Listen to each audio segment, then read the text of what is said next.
Topic जैसे तुमने देखा, ये लेक्चर से ज़्यादा एक डिस्कशन फॉर्म में हम करेंगे लास्ट में, क्योंकि टाइम वैसे कम बचा है तो हम थोड़ा सा कोशिश करेंगे कुछ तुम्हारे कमेंट्स क्वेश्चंस के लिए भी समय रखें।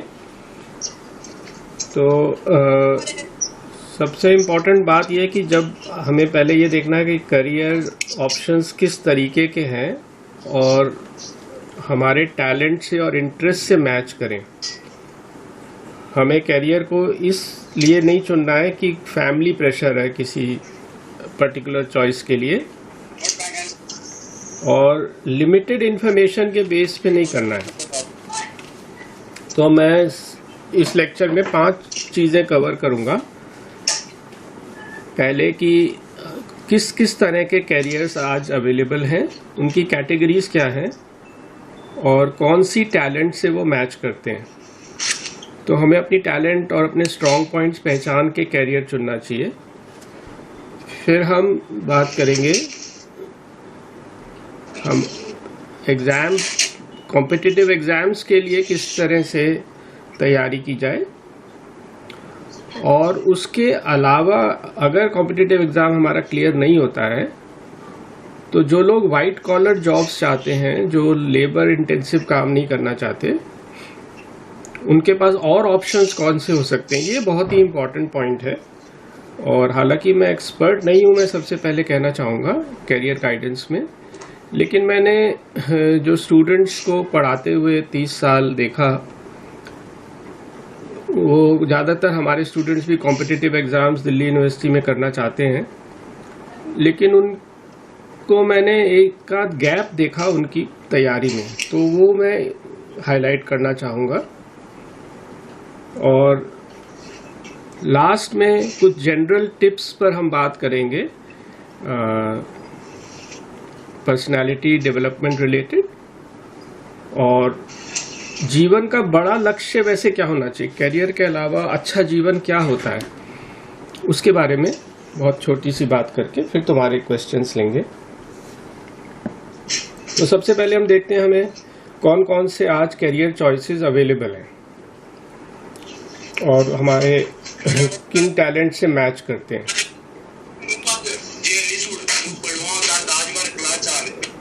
ये कुछ नॉइज आ रहा है तो मेरे ख्याल से म्यूट करना पड़ेगा रीटा। खैर, मैं बता रहा था कि कौन से हमारे पास बड़े कैरियर्स और टैलेंट्स को मैच करने वाले अब अवेलेबल हैं।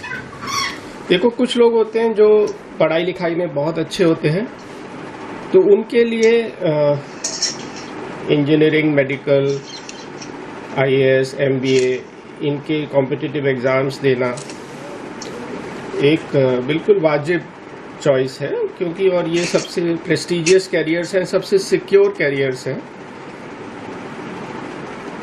पर अगर कोई पढ़ाई लिखाई में अच्छा नहीं है तो हो सकता है वो फिजिक उसकी बहुत अच्छी है, तो उसे उसी हिसाब से बहुत ज़्यादा टाइम इन कॉम्पिटिटिव एग्ज़ाम्स में नहीं लगाकर स्पोर्ट्स में, डिफेंस में, सिक्योरिटी सर्विसेज में, इन तरह के कैरियर्स में जाना चाहिए। तो अपने टैलेंट के हिसाब से हमें चुनना चाहिए।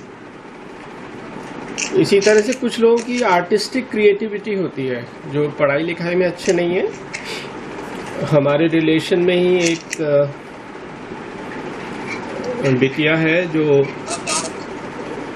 बहुत ही ब्राइट है, पर बहुत इनोसेंट, और पर उसका खासतौर पे आर्टिस्टिक बेंट था और डिज़ाइन बहुत अच्छा करती है, तो निफ्ट से पास करके उसका बहुत अच्छा कैरियर बन गया।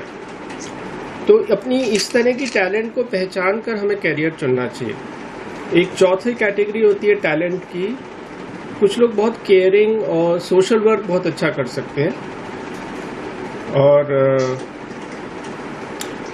एक कुछ लोग होते हैं जिनके सोशल स्किल्स बहुत अच्छे होते हैं और वो बिजनेस की तरफ जाना उनके लिए अच्छा रहता है। ऐसे व्यक्ति को जो कि एंजाइटी जिसे बहुत जल्दी होती है, उसे बिजनेस तरह की लाइन, क्योंकि इंडिया में लॉज ऐसे हैं कि बिजनेस करना आसान नहीं है, खासतौर पे बड़ा बिजनेस बनाना छोटे से, तो उस तरह की अगर किसी का कैरेक्टर है, पर्सनालिटी है, तो शायद बिजनेस में जाना उसके लिए उतना उपयोगी नहीं रहेगा। तो ये 5-6 ब्रॉड कैटेगरीज हैं। मुझे रीटा ने बताया था कि तुम में से ज़्यादातर लोग प्रतियोगी परीक्षाओं में बैठना चाहते हो, और तो उसके बारे में मैं थोड़े से टिप्स दूंगा। हालांकि मेरा एक्सपीरियंस कम है, मैं तो पहले अटेम्प्ट में मेरा नेट JRF हो गया था, उसके बाद क्योंकि मुझे टीचर ही बनना था तो मैंने कोई और कॉम्पिटिटिव एग्ज़ाम दिया नहीं। पर मैंने बहुत स्टूडेंट्स को देखा है इनकी तैयारी करते हुए। इसमें जैसे तुम सभी लोग जानते होंगे, अगर तुम कॉम्पिटिटिव एग्जाम्स में बैठ रहे हो, और अब मैं मान रहा हूँ कि इस एज पे आके तुम IIT वगैरह के बारे में नहीं सोच रहे हो, तुम गवर्नमेंट जॉब्स के लिए सोच रहे हो, बैंकिंग है, स्टेट लेवल के जॉब्स हैं गवर्नमेंट के, और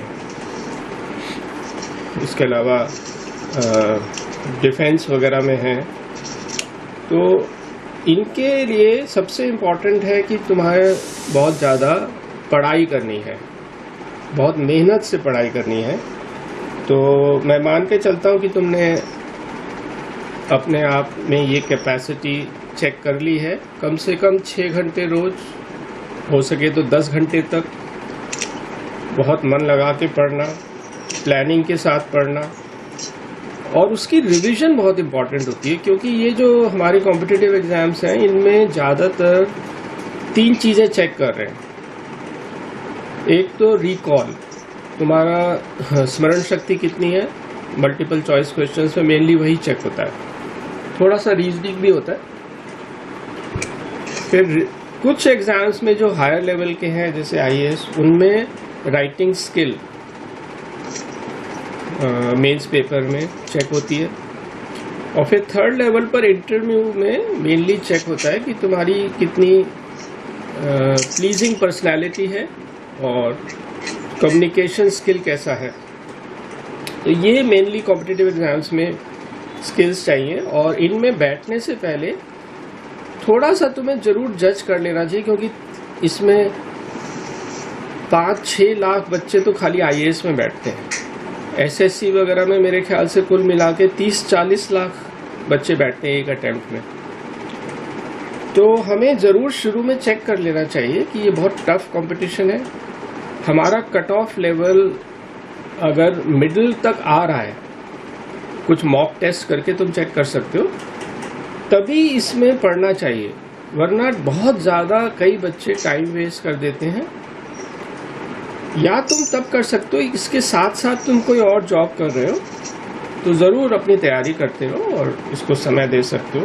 पर खाली इसके लिए तभी समय लगाना चाहिए जब तुम्हें अपना कट ऑफ जज कर लिया है कि हाँ, मैं इसको क्रॉस कर सकता हूँ, इसमें उत्तीर्ण हो सकता हूँ।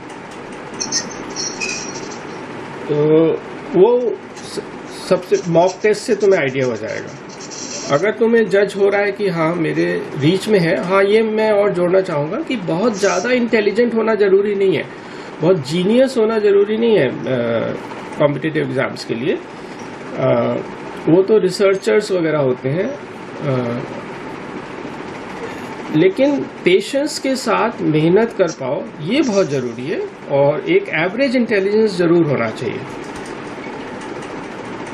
तो जैसे मेरे पास एक लड़का आया था गांव का कि मुझे IAS बनना है, और मैंने उसको सिंपल क्वेश्चन पूछा कि पानीपत की लड़ाई कब हुई थी, तो उसे उतना भी नहीं पता था। तो मुझे बाद में गिल्टी फील हुआ कि मुझे उसे डिस्करेज करना चाहिए था, क्योंकि उसका बहुत टाइम वेस्ट हुआ। अब ऐसे बच्चों को इन कॉम्पिटिटिव एग्जाम्स में टाइम नहीं खराब करना चाहिए। आज उसने फिर छोटी सी शॉप खोली है, पर उसने अपनी ज़िंदगी के 3 साल खराब कर दिए। तो ये मैं एक थोड़ा सा कॉशन करना चाहूँगा। और अगर तुम्हारा मिडिल लेवल तक भी स्कोर आ रहा है, जो भी कट ऑफ होता है, तो फिर तुम ज़रूर मेहनत से उसको, क्योंकि ये बहुत अट्रैक्टिव कैरियर है, बहुत सिक्योर कैरियर है और बहुत कंफर्टेबल भी है। और एक सबसे अच्छी बात ये कि अगर तुम अच्छे ऑफिसर हो तो तुम समाज के लिए बहुत अच्छा काम कर भी सकते हो। तुम्हारे पास पावर होती है, तुम कमज़ोर लोगों की मदद कर सकते हो। तो इस इंटेंशन को लेके ज़रूर करना चाहिए ट्राई। अब मेहनत के अलावा इसमें जो कुछ टिप्स हैं जो बहुत काम आती हैं। रिवीजन जैसा मैंने कहा, जब तुम खाली समय तुम रिलैक्स भी कर रहे हो, रिकॉल करना, क्योंकि ये सबसे ज़्यादा काम आएगा। और डिस्कस करने से बहुत का, एक दो फ्रेंड्स तुम्हारे ऐसे होने चाहिए जिनसे तुम लोग आपस में जो लर्न किया है वो डिस्कस करो। जो हम डिस्कस करते हैं वो बहुत हमारे जल्दी लॉन्ग टर्म मेमोरी में चला जाता है, वही रिकॉल में ज़रूरी होता है। फिर शुरू में अगर तुम्हें बहुत कंफ्यूजिंग लगे, क्योंकि इसका सिलेबस बहुत वाइड है और करंट अफेयर्स से लेकर और हिस्ट्री वगैरह बहुत कुछ है, तो उसमें शुरू में कंफ्यूजिंग में डिस्करेज मत होना। थोड़ी से अभ्यास के साथ फिर वो मास्टरी आ जाती है। बस तुम्हारी कैपेसिटी होनी चाहिए कि तुम 6 से, जैसे मैंने कहा, 10 घंटे क्वालिटी टाइम दो, रेगुलर पढ़ाई करो। और हाँ, शुरू में ही तुम्हें अपना सिलेबस बहुत अच्छे से समझ लेना है और बहुत बुक्स का सिलेक्शन बहुत ढंग से करना है। आजकल तो वीडियोस भी बहुत अवेलेबल हैं हर लेवल के एग्ज़ाम के लिए। कोचिंग बहुत ज़रूरी नहीं होती। कई बच्चे तो जो बहुत इंटेलिजेंट हैं उन्हें तो बिल्कुल कोचिंग में खाली टाइम वेस्ट होता है।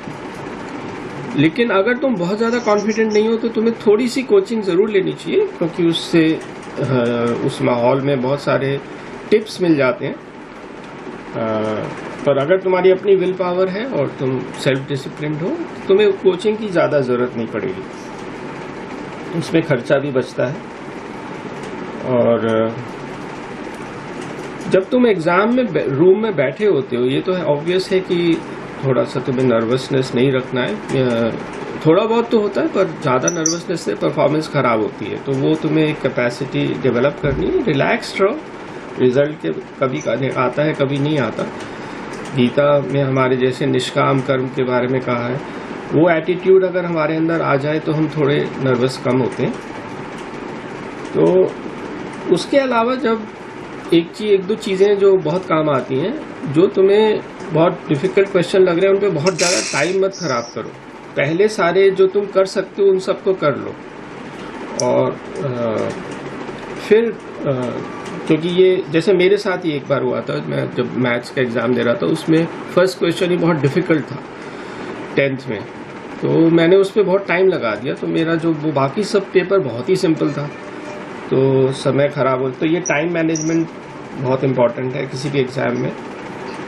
और रिटर्न जो, अगर तुम सब्जेक्टिव वाले आंसर्स भी अटैम्प्ट कर रहे हो किसी पेपर में, तो उसमें हम लोग जब चेक करते हैं तो एक दो चीज़ों से बड़ा इंप्रेशन ख़राब होता है। अगर तुम्हारी स्पेलिंग मिस्टेक्स बहुत है, हैंड राइटिंग बहुत ही ख़राब है, बहुत अच्छी होना, सुंदर होना ज़रूरी नहीं है, लेकिन बहुत साफ होनी चाहिए। और एक ये है कि स्पीड से काम करो। कई बार, एक बार मेरे साथ भी ऐसा हुआ था कि बहुत तैयारी करके पर मैं बहुत स्लो लिख रहा था, तो वो पेपर मेरा अच्छा नहीं हुआ। तो ये एक ध्यान में रखने वाली बात है कि जब तुम एग्ज़ाम में पेपर करने बैठ जाओ तो थोड़ा स्पीड से काम करो, लेकिन सफाई से।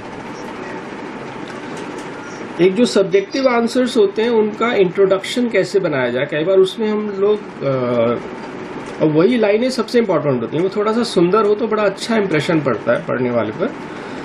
तो इंट्रोडक्शन बनाने के देखो 3 तरीके होते हैं। किसी भी तरीके का सवाल हो, 3 तरीकों से इंट्रोडक्शन शुरू होता है। पहला है इम्पोर्टेंस को लेकर, जिसके बारे में पूछा गया है, उस इवेंट की, उस टॉपिक की इम्पोर्टेंस क्या है।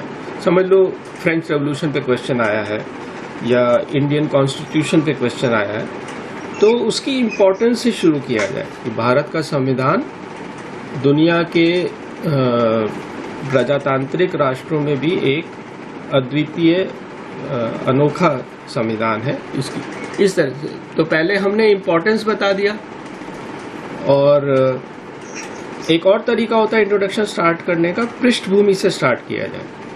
समझ लो रशियन रेवोल्यूशन पे कोई सवाल आया है, तो रशियन रेवोल्यूशन की पृष्ठभूमि क्या थी, कैसे वो शुरू हुई। प्रथम विश्व युद्ध के दौरान यूरोप के सभी राष्ट्र एक बड़े संकट के दौर से गुजर रहे थे और ख़ास तौर पर रूस की ज़ारशाही चरमराने लगी थी। ये एक इंट्रोडक्टरी लाइन हो गई, तो ये पृष्ठभूमि की है। और एक और तरीका हो सकता है परिभाषा देकर, अगर समझो जैसे रेवोल्यूशन पर क्वेश्चन है, इसको एक और तरीके से हम स्टार्ट कर सकते हैं। ये जानने से पहले कि रूस की क्रांति के कारण क्या थे, हमें ये समझना चाहिए कि क्रांति शब्द के मायने क्या है। तो ये कोई अगर कंसेप्चुअल टर्म है सवाल में तो परिभाषा से स्टार्ट कर सकते हैं। और एक चौथा तरीका और होता है स्टार्ट करने का, किसी अच्छे बड़े विचारक की कोटेशन से या सुझाव से को लेकर, किसी अच्छी पोइट्री की पंक्ति को लेकर अगर तुम्हारे को उससे रिलेटेड माइंड में आ रहा है तो उससे स्टार्ट कर सकते हो। तो ये अच्छा इंट्रोडक्शन बनाने के होते हैं, और ये इंट्रोडक्शन जब अच्छा होता है तो सब्जेक्टिव आंसर में अच्छे अंक मिलने के चांस बढ़ जाते हैं काफ़ी। अब कंक्लूड कैसे करना चाहिए सब्जेक्टिव आंसर को, चाहे वो 50 वर्ड्स का है या 100 वर्ड्स का है। तो जनरली कोशिश करनी चाहिए कि जो सवाल में पूछा गया है उसको दोबारा पढ़ो और उसी का सटीक जवाब दो, लेकिन बैलेंस जवाब दो। जैसे समझो ये सवाल है कि फ्रांसीसी क्रांति वैचारिक बदलाव के कारण आई, ना कि वर्ग संघर्ष के कारण। तो हम दोबारा पढ़ेंगे सवाल को और कंक्लूजन में एक बैलेंस्ड आंसर देंगे। ये सच है कि वैचारिक बदलाव बहुत बड़ी भूमिका अदा कर रहा था फ्रांसीसी क्रांति की भूमिका तैयार करने में, लेकिन वर्ग संघर्ष ने और आर्थिक बदलाव ने भी बहुत बड़ा इसमें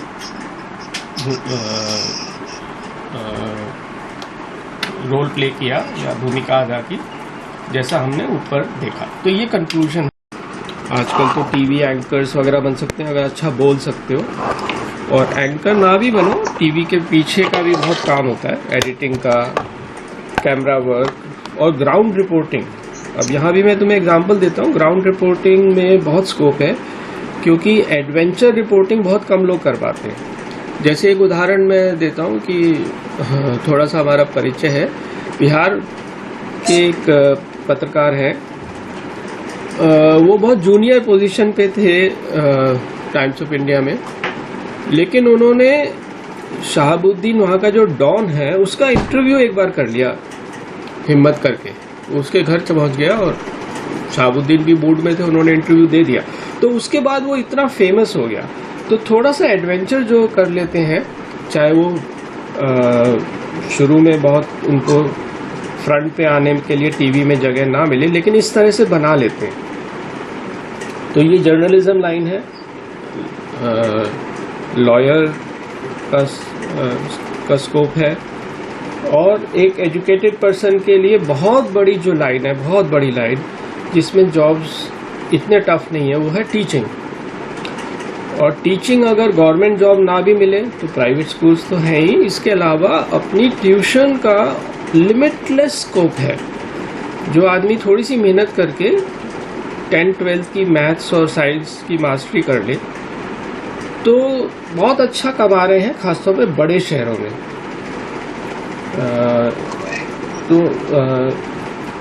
इसके अलावा ना कुछ लाइनें अभी नई आ गई हैं जिनके बारे में लोग अभी कम सोच रहे हैं।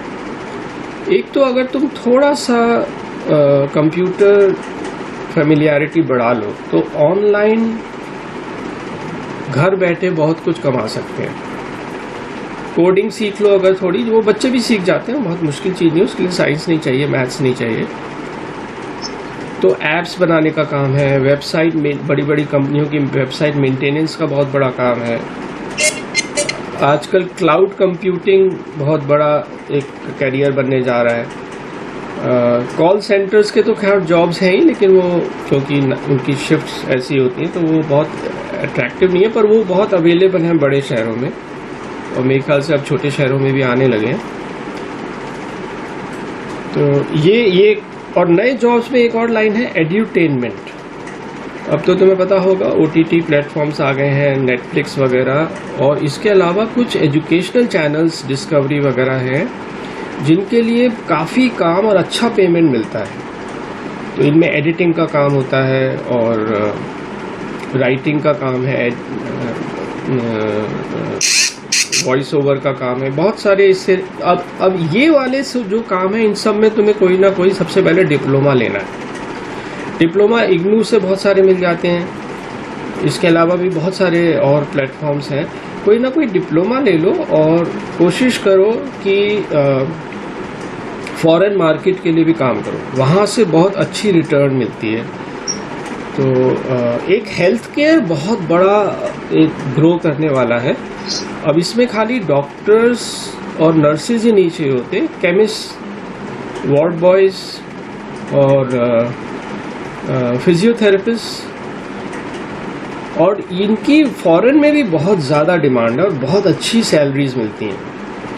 तो ये थोड़ा सा माइंड में रखना चाहिए। और जो थोड़े से हेल्थ फिजिकली फिट है उनको बाहर जाने का ज़रूर सोचना चाहिए, अगर वो बहुत ज़्यादा फैमिली रिस्पॉन्सिबिलिटी में घिरे हुए नहीं है, क्योंकि बाहर क्या है, डिस्पोजेबल इनकम बहुत है। अब डिस्पोजेबल इनकम का मतलब ये होता है कि वो लोगों को एक अगर किसी का सॉन्ग पसंद आ गया तो वो सॉन्ग सीडी बनाने वाला दिन एक सीडी से पूरी जिंदगी के लिए बहुत अच्छा कमा लेगा। अमेरिका में कोई ऑथर है, अगर उसकी बुक थोड़ी भी चल गई तो वो एक बुक से बहुत कुछ कमा लेगा, वो जिंदगी भर के लिए उसका बंगला, कार वगैरह सब हो जाता है।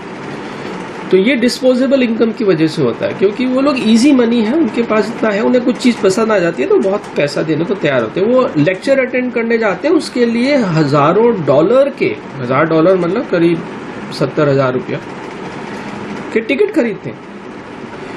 तो ये उनको भी म्यूज़िक कंसर्ट का कोई है, कहीं जाना है तो बहुत अच्छा मतलब इन चीज़ों में अर्निंग है। तो इसलिए मैं सजेस्ट कर रहा था कि जो यंग है और जिसने कॉम्पिटिटिव एग्ज़ाम क्लियर नहीं किया है, फैमिली से बहुत उसको रिस्पॉन्सिबिलिटीज़ फोर्स नहीं कर रही हैं यहाँ रहने के लिए, तो बाहर जाने के बारे में ज़रूर सोचना चाहिए। इसके अलावा जो नई लाइनें हैं उसमें मैंने एडुटेट में एक, हाँ, फॉरेन लैंग्वेजेस का भी अच्छा स्कोप है। अगर तुम स्पेनिश, ये मुश्किल नहीं होता, 2 साल के कोर्स में